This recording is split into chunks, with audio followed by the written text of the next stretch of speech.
morning, Central Texas. Welcome to Kids Community Connections at My Kids 1031. I'm Phyllis Jones, and this morning we got a lot to talk about.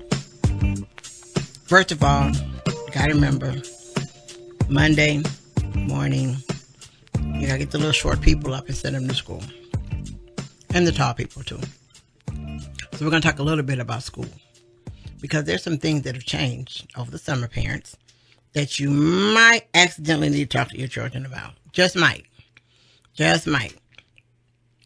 The first thing is, when our legislators were in session, a couple of things got passed. Number one, we still have zero tolerance. And you remember, zero tolerance means that the educators don't have to tolerate anything your child does. So remember, that's still in effect, no matter what. But the other one is this. If your child makes a threat against an educator or any staff person, and that educator or that staff person feels that that threat can be carried out, there's a whole new charge for your child. They can be charged with making a terroristic threat. And since we know that we're in the area of all these shootings and everything like that, that can actually be taken seriously. But what you need to know is this. You need to pay attention to the way I said it. If that educator feels that that person can carry out the threat,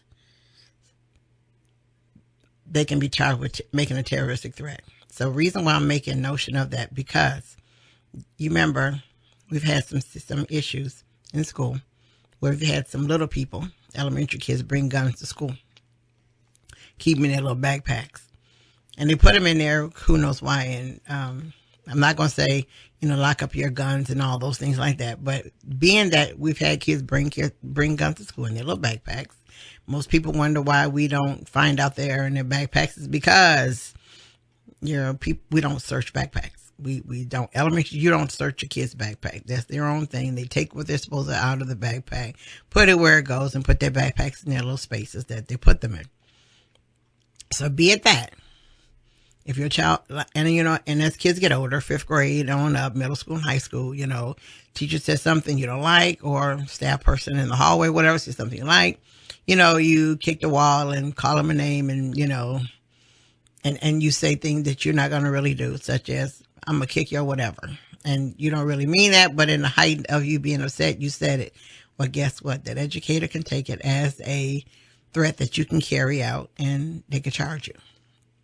So when our kids are upset, parents, when you talk to them and tell them how to diffuse their words, how not to say, I'm going to be careful of, after school, you just better not because this will happen. All those things that our kids say, and sometimes they say just in anger. They don't mean it. They said in anger, but they need to I can't even say it. They need to realize that now, when they get back to school, that can be taken seriously. So that third grader who's 8 years old, 7 or 8, some of them 9 years old, that makes that little threat. I'm going to bring my daddy's gun to school tomorrow and shoot you. Well, you know what? Yes, the teacher or the educator. And the reason why I say educator, because it could be the assistants in the classroom. It could be a speech person or whatever. Anyway, that person could take that actually seriously and file charges against your child. As we know, some teachers will use that as a tool anyway to get rid of your child. We know that. We know that happens. Because I'm not going to say everybody is, sweet, darling, whatever. As far as people who work in your schools, we do have all kind of people that work in the schools. So instruct your child, embedded in their little bitty heads or their big heads. Be careful what they say when they get angry in school. Be careful about the words that they use, because their choice of words can get them in more trouble than they wanted to be in. And, parents, don't go up just saying he's just a child. He didn't mean it, or she didn't mean it. If the teacher perceives that it can happen, that's it. Remember, all the teacher or educator, I'll just say staff person to make it clear. The staff person, only thing has to be is that they felt that that child can do whatever the threat was. So just remember that, just talk to your child, really. Just sit down and have that conversation with them for it not to happen. And that will clear everything up, other than us going through he was just mad. Remember that. He was just mad or she was just mad is no longer any good. They were just blowing off some steam. That's no longer any good. None of those things will work if the educator or staff person perceive that that threat could be carried out. I'm emphasizing that because we know it's going to happen on Monday morning. We know it's going to happen sometime, but your child needs to know. So along with all the other things that you talk to your child about, remember to talk to them about their choice of words. Also, we need to remember something else, and it's not new, but it's been happening in Texas, but parents really didn't know anything about it. Once you send your child to school, the principal is in charge of your child. You need to remember that. Once you send your child to school, the principal is in charge of your child. And why I'm saying that is this. If there's an incident that happens on the bus, that happens anywhere, any place, and there needs to be a police report, if the police officer comes to your child's school and asks the principal, can they speak to you? The principal can say yes. Because remember, once your child's in school, the principal's in charge. So the principal can allow the police to question your child. So remember that. But your child has rights too. Your child has a right to tell the police officer that I want my mother here, my father here, my grandmother here, whatever legal guardian that child has, they're allowed to say, I want that person here. They can say that, and the police will have to contact whoever the child says. So remember that, parents, that you must instill in your child, unless you find with the police questioning your child and you're not there. But remember that when you send your little bitty child to school, once they get to the inside the school, the principal then can make that decision. So your child needs to know to say that I need my parent or guardian there. Then I'll talk, or I'll do what they say. But make sure that's the first thing that your child says. Make sure they remember that they can say that. That is their right. They're not violating anything. They're not going to make anybody, upset and something crazy happens. It's the right that they do have. And your child has that right up to age 18. After 18, then, they can't say I'm calling my parent because they are an adult at that time. Also, I want you to remember that criminally, your child's an adult at 17. So if your child is in school and commits a crime, such as fighting or whatever in school, and they get arrested, that phone call that you would say that the police need to call and say, we have your child? No, your child's an adult. And that phone call or whatever will be coming from him telling you they need some help, they've been arrested. So remember, at 17, when your child commits a crime, he's an adult. So let's go back to what I was talking about, the terroristic threat thing. It changes with that child at 17. Because that terroristic threat as a minor is one thing, but terroristic threat as an adult is something different. So remind us of your child. You need to sit down with your kids Sunday evening and talk to them about the fact that, number one, don't go to school threatening your teacher. You're the custodian. Nobody in school. Don't go to school threatening nobody. Don't threaten the bus driver. Don't do that. So for one, let them know that. And two, remember, you might say, oh, he's 8 years old. He didn't mean it. If the educator or staff person felt that they could carry it out, too bad. He said it. He or she said it, and they can get in just as much trouble for it. Because you got to remember, no, we have not had a mass shooting in Killeen. We haven't. Luckily, we haven't. But we've had them everywhere else, a lot of other places. So this is to prohibit that from happening in school. And it's to prohibit it because kids do make threats. And yes, I know kids make threats they can't carry out. I work with real short people. I work with 4-year-olds, and often, I'm going to kick you or whatever. We look at them and laugh and keep on rolling because, first of all, he's 4. There's nothing he can do to me. But, we don't, so we know that they're said at that age. And at 4, no, I wouldn't consider it a terroristic threat. I consider you just mad, upset for a minute there, and sure, you're not going to do anything. Or if you do, I can prohibit you from that action. But you got to remember, a terroristic threat is different for everybody. A 5th grader could come up to me and tell me they're going to whoop my whatever, and I could be like, yeah, right, go cool off. That could be my action. But somebody else's action could be, no, that was a terroristic threat, and, I'm going to take you to the office, write you up, file charges, and all 9 yards. So parents, this weekend, sit down and talk to your children. Sit down tonight. Talk to them about this before they go to school. And through the days of school, remind them of it again. Let them know that this is serious. It is real. Let them know that when they get frustrated, say everything they can under their breath, in their heads, but don't let it come out of their mouth. So instill that in them. The reason why I say instill it in them more than once, because you know kids remember what you say today and it's gone tomorrow. So it's going to be something you're going to have to embed into your child's head and let them know that this is a serious thing. It's no longer, yeah, right. It's not, yeah, right, go sit down. It doesn't have to be that way. Some of us will say, yeah, right, go sit down. But some of us won't say that, and they'll take it seriously. And remember, it's the educator's choice. It's the person's choice who you say it to. So, like I'm saying, remember that. And remember the 17-year-old. Some of our 17-year-olds, you know, they get upset too. I'm not going to say they don't. They do. They actually do. But, you know, let's remember to let them know that criminally, they're an adult. They're not a child. We've had that happen several times in the schools where, you know, parents say, you know, they arrested my child and didn't tell me about he's 17. They didn't have to. So as you prepare your child for school Monday morning, prepare them all the way around. Don't just sit there, you know, you be good, listen to the teacher. Yeah, say that, but also let them know the other things that can happen on that spur of the moment. Let them know that these things go on at the spur of the moment. You know, like we do it at work. We do it as adults. You know, your boss ticks you off. You're like, I need to go and shoot him. Yeah, you might say it under your breath, but we as adults know not to say it out loud. But your children now have the same rules as you do.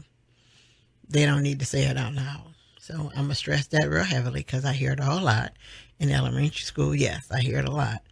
And beforehand, you know, the teachers, educators didn't really have a recourse except for the right you up send your ISS.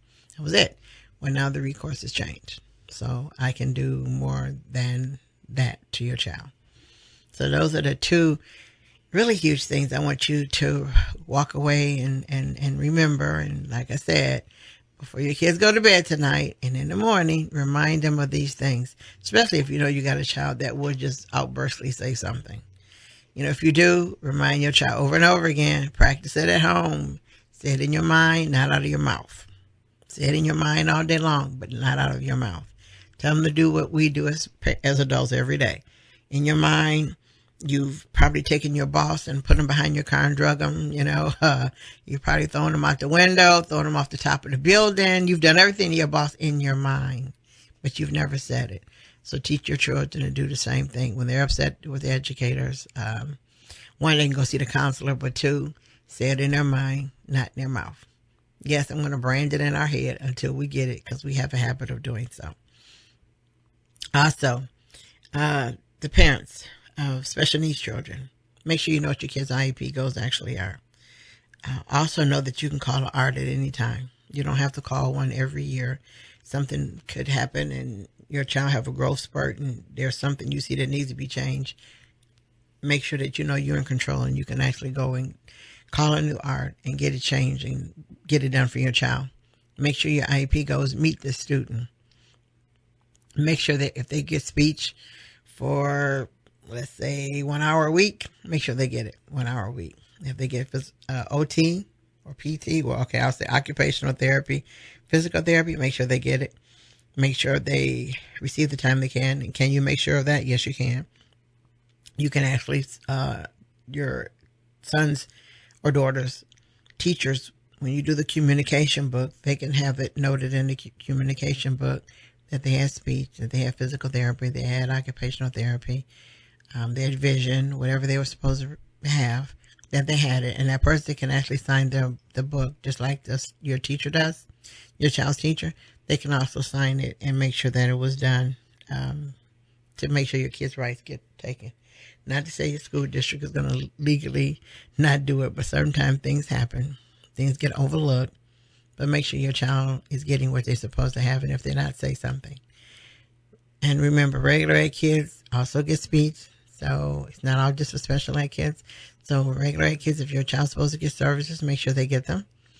Make sure that they're not losing, that your kids are falling into into a time where they're not getting any of them. And the same thing, the communication book, you can have the person sign the communication book to make sure that your child got those services, and they'll be okay.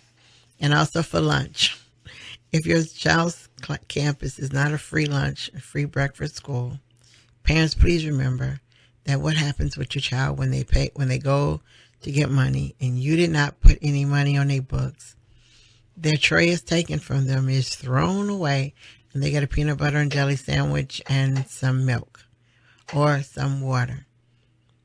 Remember, don't put your child through that embarrassment if you can help it.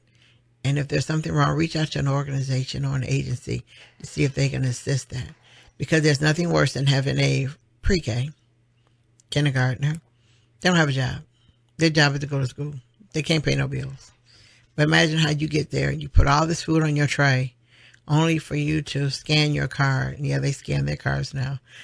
To scan your card and you find out that there's no money in there. And you find out that this lady who gave you, who allowed you to get this food is now taking it from you. She's taking it from you, and you know what she's giving you? A sandwich and some milk or either water. And you've got to go sit with your buddies who saw you get your tray, and you got to sit there with that sandwich, and they sitting there with a meal, and they all knew that yours got thrown away. So imagine what your child's going through right then and there. Imagine the feeling they are. Imagine how you feel. Us, I think we would react a little different than they do. They'd cry and we would proceed with some words. We'd almost get violent about it. But just think of how your little child feels when that person takes the tray away in front of everybody in line.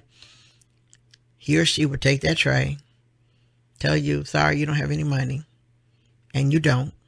And they can't give it to you on credit. There's no such thing. So parents, like I said, make sure your kids have money in their account. Make sure that you make sure that you're not there to see that little child do that. You're not there to see what your child goes through, but just imagine what they go through. Now, some of us, if we're in line, I buy a lunch card every year. Guess what? I don't eat school food. Not at all. But if I'm in line and it's a kid, I'm watching her snatch that tray before she snatches the tray. I'll be like, hey, put it on my account. But it's illegal for us to do that. It actually is. It's as dumb as it may sound. It's my money and my card. Yet it's illegal for me to do that, but we do it anyway. A lot of us do it anyway, just because we know how that child feels and looks when they snatch that tray away. And I want you to remember, they snatch the tray away. They sure do. They reach down, pick the tray up. Your kids watching it get thrown away, and they're watching them get a sandwich instead. So, I'll say it again, parents. Make sure you keep money on your child's books and your child's card or whatever. You can do it through computer. I didn't know nothing about any of that because I don't have any kids in school that require it, but you can do it online. You can find different organizations or whatever that will help you pay for it. And like I said, some of us at school, we actually buy a card so that the kids it doesn't happen to them. Because I know I wouldn't want it to happen to my kids. And I know if it happened to me, I'd be greatly upset. So again, parents, pay attention to the fact that, it's embarrassing and how it makes your kid feel. And also set your child up for bullying. Because you believe somebody going to say, ha, ha, ha, you didn't get on try, ha, ha, ha, ha, ha. Little kids are vicious. They don't have that balance is not in them yet. So they don't realize how vicious they are being. They don't realize how it's making the other child feel. Step forth, making them cry. Ha, ha, ha. They don't care. Remember, they're not instilled with that part of their mind yet where they wouldn't do that. They just not. They just go, laugh and think it's funny, and you get humiliated. And now you have a child that's going to either react one way or the other. They're going to react with first hitting you and telling you quit talking about them. Remember, they're defending them little selves in school, or they're going to have the person that cries and cries and cries. And we don't want either of those to happen. So be careful of that. And also bullying. Bullying, we've stepped up. The schools have stepped up the measure on bullying. And it's not going to be, but it was never tolerated, first of all. It was never tolerated. It was always something that we talked to, and I'll say we talk to parents about, we talk to kids about bullying, but now it is a little more because you have more and more kids now committing suicide. So you need to know that all forms of bullying, you will be great. Just treat it as though it was a terroristic threat. Your child will be, written up. Your child can be charged. Last year at an elementary campus, these kids were sexting this girl back and forth, and she was elementary, and her mother found out and got the kids charged, and they ended up in detention. For them, it was just an innocent little prank, but it turned out to be a lot serious than they thought. They didn't realize that they're still kids who you think thought they were just playing a prank. They just thought it was funny, but I guess they do know that that wasn't funny, because they received some time in detention center to sit and think about what they were doing. So be mindful of that, and let your children know that bullying is not good. And also let your children know, being the bully, they get in trouble for that. But also let your children know what bullying signs are so they can tell you. Let your kids know, when that kid keeps sticking them with a pencil, that's bullying your child.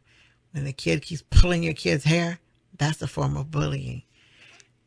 You got this one boy who this one little girl constantly pushes her and pushes and pushes her, until she says ouch or leave me alone or whatever. Then he gets back and that's a form of bullying. So we need to let our kids know what bullying is and what bullying isn't.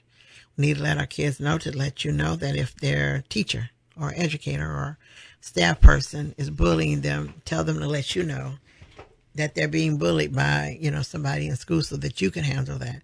Don't let them handle them by themselves. Let them know that you're their champion and you're going to help them against being bullied. Because right now we have too many kids that are committing suicide because they're being bullied and they're handling it internally. They're trying to be the big ones and not bring it home to mom, bring it home to dad, bring it to our big brother or sister. They're, trying to handle it on their own, and they can't. So, they're committing suicide, and we have to do something to stop that.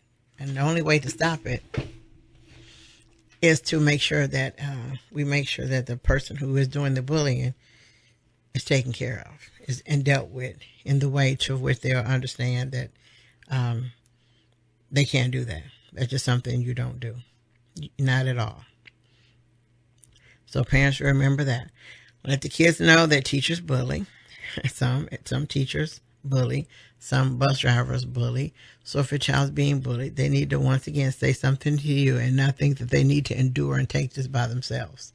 They need to actually say so. Let you know. If they think it's bullying, they need to let you know. But as you have the whole conversation with your children this evening, before they go to school in the morning, you're going to have to make this a normal talk until they get it embedded into their heads. You're going to have to make this, part of the how was your day and embed it into their heads until they have it right. Also, when your kids come home, don't ask them that simple question of how was your day. Because if you ask the child how was their day, just like an adult, you allow them to get away with it was fine. They do. It was fine.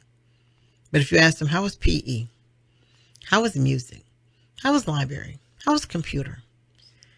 How's your class? Who's the smartest in your class? Who's not so smart in your class? Who's the one that's always in trouble? We can't say timeout anymore, so a lot of schools have renamed it. So whatever they've renamed it, you say. But who goes there all the time? Reason why you want to know is because the more questions you ask about their day, the more you find out. Like you might find out that, let's just say, you ask your kids what happened in music, and they say Jacob got in trouble today. What did he do? Then you tell them what he did. And you might ask, well, how was PE? Jacob got in trouble again. Okay, so you want to know what Jacob's doing. You really want to know. And you want to know how close your kid is to Jacob. You want to know how close it is. And if he's constantly in trouble, then you want to tell your child, well, then, you know what? Are you sitting next to him? No, good. Are you sitting next to him? Yes. Whoops. Well, you might, hey, listen, I don't want my child sitting next to Jacob because it appears that he's in trouble all the time. So be careful of that. And if you find out that you're saying, oh, Jacob's my best friend. Whoa, now we have a problem because your child might end up following Jacob, doing what Jacob is doing because Jacob's cool. He's doing things. He's whatever. They might think the coolness of him getting in trouble is really good. It's really funny because guess what? He does it every day. So he's not learning anything from it happening. So beware, but ask your children how was these classes were. You might ask your kid, how was computer class? And they were like, the teacher was yelling at us. She yells every day. You know, you want to know why she's yelling every day. You want to know, is she bringing things from home? Is something going on? But if she's yelling every day, then you need to be concerned about that. But if you just ask them, how was your day? It's fine. But if you get down to, like I said, asking them directive things, how was music, PE, lunch, computers, library, how was all these things? And your kid will start breaking it down. And they will actually tell you, oh, okay, well, this happened here, you know, and you like say, you said everything was fine. Yeah, it was fine. Yeah, it was, because it happens every day. You know, to them, it happens every day, so it becomes the norm. But you, as a parent, need to be concerned. So don't ask your children, how was their day? Be direct about it. Remember, they're kids. This will give you a general answer. And it's much like we will. How was your day? It was fine. You know, you'll say it was fine. Why? Because the same craziness happens every day, so it was fine. But if somebody begins to ask you, how was this and how was that, you in turn then at the time you'll break it down. And you actually will say how it is, because somebody's directly asked you how it is. They're not playing around or whatever like that. They gave you a directive. So you, as a directive, you listened. And you answered appropriately. So don't ask. So remember, ask them specifically how things were, and not just in general. Ask them specifically. If they call certain names of kids, you want to know about it. If they tell you, you know, like I said, the teacher yells all day long, you want to know about it. If they tell you, you know, I have a teacher, she takes medicine every day. Well, what kind? What's going on? But, you know, be more in control of what's going on. Be more active listening to what's going on, and pay attention to what's going on. And also, if your children walk to school, make them beware. Let them know about sex trafficking. Let them know not to come to the car because of a man has a dog and he says, you want to pet my puppy? Or don't fall for the, I lost my dog, can you help me look for him? I think he went down the street, around the corner, whatever. Tell your children, don't fall for any of that. If your children see that a car is following them, you know, tell them to, you know, if they're near the school, run. If they're on the run fast. If they know somebody's house that's on their way, run to the house. But let them know if they think somebody's following them in the car, run. Tell them to react. Don't tell them don't walk slower, you know, run. Start running, because that person will know that you see them. And most likely nothing happens. So let your children know to be careful. Let them know about sex trafficking. Don't give them the nice part about sex trafficking. Tell them the truth about it. Let them know that people will follow you to school, follow you home. Let them know about the candy person. You know, their candy, you know, I got some candy, you want some. Don't fall for that either. You know, yes, we know our children are smarter than that, but sometimes you got that convincing person who will say that. And you need to remember, all people who snatch children aren't men. They're not men. Some of them are women. And they're women because we're nurturers. So we're a little better at it than men are. It sounds terrible, but it's true. Women are a little bit better of convincing a child to come to them because, like I said, we're nurturers. And people always think of bad people as men. We've painted over the years all the bad people are men. Well, we need to stop painting that picture because we're embedded into our kids' heads. So we need to let them know, one, any car that's following you, run. It could be a woman as well as a male. Same thing. If a woman, you know, baby, honey, you want some candy, no, take off running. Tell your kid, no matter what, run. I don't care, run. Dog, run. No, you don't want to pet them. Just instruct your child to run. And if you can't walk your child to school, walk them majority of the way to where you can see them get there. But remember that there are some people out there that are waiting to prey on your children, that are waiting. So let's not give them the opportunity. Let's arm our children. Now, I don't mean arm them with weapons, but let's arm them with some things they need to do. One is run. Two, if they can go to school with someone else, if they can partner, you know, with some buddies, even with people they don't know. If there's a group of kids all walking to school, tell your kid to walk with that group. Now, I don't care if they got to walk behind the group, get whatever it is, tell them to get in that group and walk because they're safer in numbers. So if you notice a bunch of kids walking to school and your kids walking to school, if they leave at 7:05, your kid leave at 7:05 with them and catch that group and just walk with them. Your child had talked to them, nothing. Just be walking with that group because there's safety in numbers. And also, if something happens, you got some kids who can see and say something.